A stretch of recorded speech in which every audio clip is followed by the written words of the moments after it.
예, 안녕하세요. 좋은 아침입니다. 어제 살짝 컨디션이 안 좋아서 제가 이제 동영상도 편집을 늦게 해서 올려드렸거든요. 저랑 같이 이제 근무하시는 선생님 중에 운행에서 다니다가 은퇴하신 분이 계세요. 최운숙 선생님이라고. 그분이 이제 어제 저녁에 출근하는데 그런 얘기 하시는 거예요. 오늘은 왜 책 안 읽어줬어? 그래서 아, 그래요? 그러면서 제가 음, 그래도 제가 올려놓는 제 자서전을 누군가는 열심히 잘 들어주시는 분들이 계시는구나 이렇게 감동을 이제 받았습니다. 그래서 절대로 소홀히 하면 안 되겠다는 생각도 함께 했습니다. 오늘 읽어드릴 제목은요. 두 번째, 한국행을 시도하다. 남편은 중국 연해 지방에서 살다가 내가 북송되었다는 소식을 접한 후 혼자서 딸 아이를 키울 수 없다 보니 그곳에서 짐을 다 정리해 고향인 길림성 도나로 돌아왔다. 북한에서 남편과 전화하면서 들은 얘기이다. 남편과 애가 산다는 집이 저 멀리서부터 보인다. 나무 굴뚝으로 하얀 연기가 뭉게뭉게 올라가고 있었다. 시댁에는 시부모와 시동생 부부가 살고 있고 바로 그 아랫집에 나무와 풀로 덮인 토피로 지은 아담한 집이 보였다. 그 집에서 살던 부부가 이혼하고 몇 해 비어있던 것을 남편이 손을 보고 들어가 살았다고 했다. 그런데 막상 이제 들어가 보니 대문 입구에서부터 여자 손이 미치지 않은 구석구석에는 거미줄과 닭똥이 널브러져 있었고 마당 여기저기는 호라비가 살아온 시간들을 고스란히 보여주었다. 그냥 내가 없었던 아내의 빈자리, 엄마의 빈자리가 고스란히 느껴진다. 어지럽고 거칠고 더러운 집이었지만 나는 그래도 좋았다. 내가 죽지 않고 살아서 다시 가족을 볼 수 있다는 사실이 눈물 나도록 고마웠다. 입고 있는 옷이 하도 깨찌찌해서 엄마 없는 아이임을 한눈에 알아볼 수 있는 내 딸 아이를 보니 모든 것이 참으로 서글프고 안쓰러웠다. 그러나 11달 만에 보는 딸에는 그 사이에 훌쩍 커버려 너무 대견스럽기만 했다. 엄마가 없는 빈자리를 시댁 식구들과 남편이 보듬어 주고 메꿔 주었을 것이라고 나는 생각한다. 그동안 어디 갔었냐고 내 얼굴을 부비며 물어보는 딸에게 고향이 북한이어서 북송되어 갔었다는 얘기는 차마 할 수 없었다. 하늘이 도왔기 망정이지 하마터면 영영 못 나올 곳에 가서 너를 영원히 볼 수 없었다는 얘기도 너무 아프고 아려서 그냥 가슴에 묻어두기로 했다. 엄마가 돈 벌려 먼 곳으로 가 전화하기도 힘들었다고 딸의 등을 다독이면서 그동안의 엄마 굶주림을 달래주었다. 연해 지방에서 살 때는 굳이 내 신분을 말하지 않아도 되었다. 여기는 시댁 동네다 보니 내 신분을 다 아는 사람들이 아이에게 혹여나 엄마에 대해서 말했을까봐 나는 다소 걱정도 되었다. 부족하고 모자람이 많은 탈북자 엄마에 대하여 내가 낳은 딸이 알아버린다면 어떻게 반응할지 은근히 겁도 났다. 딸과 함께 TV를 보던 어느 날 TV에서 공안경찰이 나오는 것을 보더니 딸애가 말한다. 자기는 이제 커서 엄마를 지키는 공안이 되겠단다. 그 말을 듣는 순간 가슴이 와르르 무너지는 것 같다. 조선족들이 사는 집고촌이다 보니 어디선가 마을에서 기동량으로 공안에게 엄마가 잡혀갔다는 얘기를 들었나 보다. 대물어보기도 굉장히 무서웠다. 그때 8살이던 딸이 알기에는 너무도 벅찬 현실이다. 탈북자 출신 엄마가 왜 중국에 왔고 왜 한국에 가려고 했는지 그리고 왜 잡혀서 북송되어야 했는지 그런 것을 알기에는 또 말해주기에는 너무도 어린 나이였다. 1살, 2살 커가는 딸 아이한테 왠지 못할 짓 하는 엄마인 것 같다. 딸애가 남편에게 어느 날 아빠는 왜 신분도 없는 탈북자 엄마랑 살아? 라고 묻는 상상이 나는 자주 들었다. 그리고 괜히 어린 딸 앞에 서면 점점 주눅이 들었고 이제 저의 가슴에 얼마의 상처를 더 남겨야 탈북자인 내 신분이 정착이 될지 너무 고민되고 너무 속상했다. 볏짚으로 불을 떼서 밥을 지어 먹고 사는 이 농촌에서는 우리 부부가 경제적인 생활을 이어갈 수 있는 어떤 직장도 구할 수 없었다. 더욱이 겨울인지라 온 들판이 눈으로 뒤덮인 남편이 고향에서 주머니에 중국돈 단돈 10원도 없어서 쩔쩔매는 생활이 연속으로 지나갔다. 수중에 남은 돈을 내가 탈북하는데 몽땅 털어넣었으니 나도 할 말은 없었다. 내가 북한에서 목숨 걸고 가족 있는 곳이라고 사선을 헤치고 돌아왔는데 또 와보니 상황은 너무도 암담했다. 그 와중에도 남편은 나의 엄발에 독을 빼준다고 산에 가서 꽁을 잡아서 꽁의 머리를 엄발에 언덕을 치료하는 데 쓰라고 잡아주었다. 북송당에 그동안 얼마나 힘들었냐며 많은 다독임도 주었다. 좋은 음식이 있으면 당신 입이 아니라 잘난 며느리가 먼저이던 시댁 부모님한테도 바늘방석에 앉은 기분이 들었다. 가만히 앉아서 대접받는 걸 잘 못하는 내 성격과 겨울날 돈 없는 현실과 몇 해 동안 연예 지방에서 적응하며 살아가던 우리에게 농촌에서 돈을 전혀 벌 수 없는 상황은 생각만 해도 너무 깝깝했지만 현실이었다. 그래서 돈을 벌기로 했다. 중국도 남자보다 여자가 일을 찾기가 수월하다 보니 우리가 이미 전에 터 잡고 살았던 중국 연홍성 대련으로 가기로 했다. 남편과 그렇게 결정하고 딸애 보고 엄마가 돈 벌려고 대련으로 다시 나갈 거라고 말하니 딸애가 내 목을 꼭 붙들고 울면서 말했다. 엄마, 돈 벌러 안 가면 안 돼요. 가지 마세요. 아니면 아빠 보고 돈 벌러 가라고 해요. 얼마나 내 목을 꼭 끌어안았는지 고사리 같은 손이 꽉 끼어서 풀리지 않았다. 딸애가 흘리는 눈물이 내 목덜미에도 사정없이 흘러내렸다. 돈도 돈이지만 시댁이 있는 이곳은 조선족들이 많이 모여 살고 있었고 탈북자 여성들이 결혼해서 많이 집거해 있는 곳이어서 언제 공안들이 들이닥칠지 몰라 늘 불안한 곳이기도 했다. 남편과 딸애 그리고 시댁 식구들과 함께 나는 딱 일주일을 보내고 그렇게 대련으로 떠났다. 중국 연용성 대련에는 한국인 중소기업들이 많이 진출해 있었고 거기에 필요한 인력인 조선족도 다수 집결해 살고 있었다. 또한 탈북자들도 많이 숨어 사는 한 민족이 공존이 땅이기도 했다. 중국말을 잘 모르는 탈북자들도 대련에서는 일자리 찾는데 별 어려움이 없었다. 도문 대련행 열차에 몸을 싣고 정처 없이 가는 내 인생이 나는 한없이 슬펐다. 총구를 대에 남기고 칼날 같은 얼음에 살을 베이면서 두만강을 건너 사선을 헤치고 넘어왔지만 탈북자인 내가 남편과 딸이 사는 이 중국에서 마음 편히 있을 곳은 그 어디에도 없었다. 대련에서 한 달간 보내면서 나는 이런 생각에서 벗어나지 못했다. 흰눈이 강산같이 쌓인 내몽골 눈밭에서도 죽지 못해 살아나 북송당하는 내내 가슴 조이며 내가 낳은 내 새끼를 다시 못 볼까 애타던 1년에 채 못 되는 시간들을 뒤로하고 드디어 품에 안았던 딸 아이와 남편과의 재회는 고작 일주일이었다. 그렇게 보고 싶었던 그래서 만나면 다시는 내 품에서 떼어놓지 않으리라 그리도 감옥에서 다짐했던 내 딸을 다시 안을 수도 없는 상황이 되었다.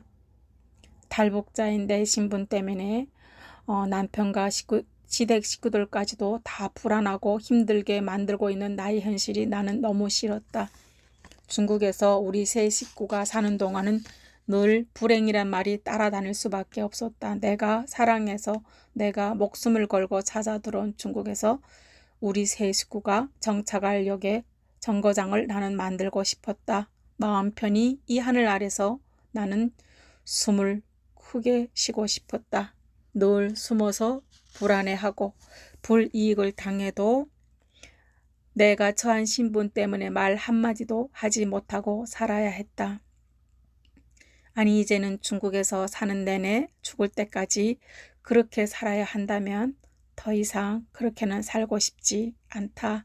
우리 세 식구가 마음 졸이지 않고 사람답게 살 수 있는 곳, 나를 받아줄 수 있는 곳, 한국으로 가야 끝이 날 것 같았다.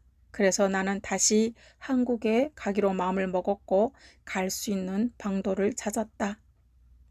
그래서 기독교 선교 단체를 통해 한국으로 오는 길을 찾아서 떠난 것이 산동송 위에였다. 산동송 위에에 도착해 보니 나 같은 탈북 남녀 7명이 모여 있었다. 탈북해서 타양살이 수년을 하면서 다사다난한 삶을 보낸 7명의 인생들이 모였다. 한국에 계신다는 목사님이 위에서 사는 조선족 집사님과 함께 말씀으로 양육했다. 새벽에 일어나 성경 말씀을 통독하고 나누고 하루 종일 성경을 쓰고 기도로 저녁을 마무리했다. 그때가 2월이었는데 온수도 없어서 가스로 물을 데워 아침 세수를 했고 일주일에 한 번씩 목욕탕에 가곤 했다. 탈북자들만 있었고 조선족 집사님이 일주일에 한 번 와서 생활비를 주고 갔는데 식구들 중에는 위에서 살던 이가 한 명 있었다. 얼굴에 주근깨가 다문다문하고 하몽이 고향인 나보다 한 살 많은 그는 이름이 영옥이었다. 선교사님이 함께 생활하면서 통제를 해주는 양육 현장도 아니고 탈북자들만 댕그라니 남아서 성경을 읽고 찬송하다 보니 식구 중에 누구 한 사람이라도 밖에 나가면 불안하고 조심스러웠다. 아파트를 들고 날 때는 항상 주위를 살폈고 찬송도 크게 부르지 못했고 기도도 될수록 작은 소리로 하곤 했다. 우리 거처를 누군가 아는 것이 싫었고 늘 조심에 조심을 더하는데 위에서 살았다는 함흥에서 온 영옥이는 예예였다. 위에서 사귄 남자친구랑 같이 외박하고 택시를 아파트 아래까지 타고 들어와 남자친구의 배웅을 받으면서 우리 거처로 들어왔다. 거처가 이미 노출된 것 같아서 조선족 집사님과 의논하고 영옥이가 또 남자친구를 만나러 가는 사이에 우리는 짐을 싸서 보수로 40분 거리에 있는 다른 아파트로 도망을 쳤다. 영옥이만 위에서 살았고 우리는 다 지방에서 살다 왔으니 너무 불안했고 다들 한두 번이 북송 경험이 있었으니 그 불안은 말로 다 할 수 없었다. 그래서 우리는 우리가 살던 아파트를 나와버렸다. 그런데 영옥이는 우리만 한국으로 간 줄로 알고 조선족 집사님 번호를 위에시 외사가에 있는 공안에 신고해 버렸다. 공안들은 집사님이 전화번호를 추적하여 우리가 머물던 곳을 알아냈고 일주일 후에 공안들이 들이닥쳤다. 나중에 우리를 신문하던 조사관에게서 영옥이가 신고하는 바람에 이런 사단이 난 것을 알게 되었다. 탈북에서 2개월 만에 고민에 고민을 거듭하여 다시 그 무선 한국행을 선택했던 나를 비롯한 우리 일행은 한국을 향해 떠나기도 전에 위에서 중국 공안에 잡히고 말았다. 하늘도 무심하지 어쩌면 북한에서 들어와 2달을 겨우 지낸 내가 또다시 북송을 당한단 말인가. 그때 북송당하는 공안에 잡혀나가는 그 봉고차에서 탈북자 우리 6명이 아줌마들이 얼마나 울었는지 봉고차가 우리의 울음소리에 전복해 버릴 것만 같았다. 하늘이 무너져 내린다는 표현을 실감하고 있었다. 영옥이가 남자에 미쳐 살기에 불안해서 양육 장소를 떠났는데 왜 같은 탈북자를 돕지는 못할 망정 신고를 해야 했는지 북송되어서 북한 정거리 감옥에서 수감되어 있는 내내 나는 알고 싶었지만 오늘까지도 영옥이를 만날 수는 없어서 아직도 그 이유를 모른다. 유해시 공안 구르장에 감금당했던 일주일 동안 나는 잠자는 시간 빼고는 내내 울었다. 하늘까지 우중충해서 정말 희망이 하나도 없어 보이는 시간이었다. 환기를 위해 열어놓은 철창 창문 너머로 자유로이 오가는 중국 참새조차도 나는 그렇게 부러울 수가 없었다. 나는 왜 빌어먹는 거지일전정 이 중국에서 태어나지 못했을까? 정말 북한에서는 태어나지 말았어야 했는데 내가 후회한들 무슨 소용이 있겠소마는 말로 표현할 수 없는 아픔과 후회가 물밀듯이 밀려왔다. 내 목을 꼭 껴안고 가지 말라고 애원하던 딸의 우는 모습도 너무도 아리게 마음속에 남았다. 고사리 같은 손을 깍지 끼고 그렇게 애원하던 내 딸은 이미 이 엄마가 갈 길을 알고 있었나 보다. 영영 사랑하는 남편과 딸을 볼 수 없으리라는 생각에 눈물이 마르질 않았다. 결국 두만강을 하직하며 이제 결코 잡혀서 돌아오지 않으리라 그렇게 결심했건만 또다시 그 지긋지긋한 수세를 차고 나는 고향으로 돌아가야 했다.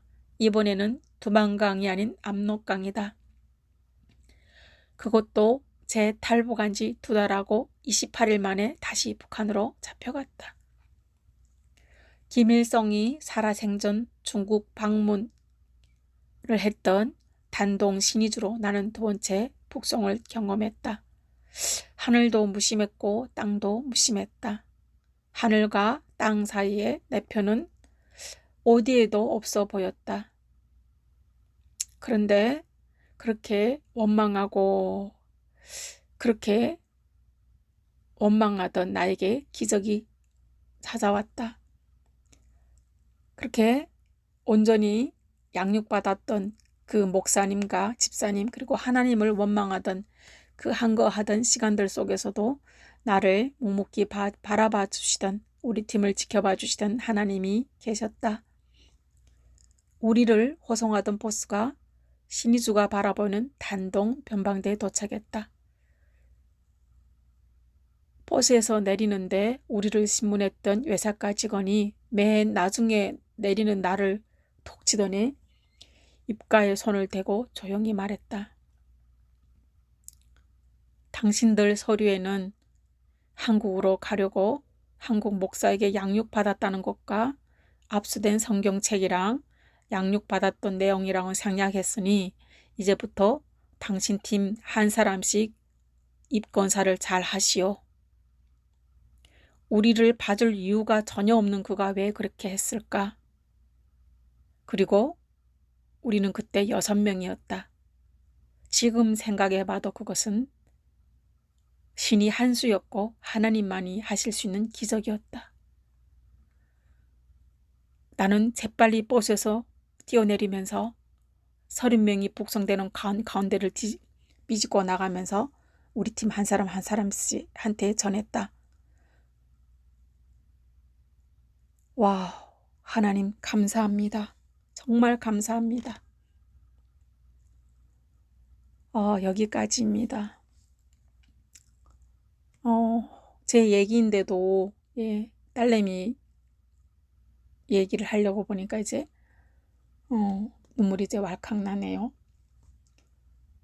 저는 이렇게 살아서 돌아왔지만 북송돼서 북한의 정거리 감옥에서 제 손으로 눈 감겨준 분들도 굉장히 많습니다. 그분들은 눈 감을 때도 북한이 아니고 또다시 두만강을 건너야만 볼 수 있는 당신의 자녀들이 중국에 있으니까 눈도 이제 제대로 감지 못하더라고요.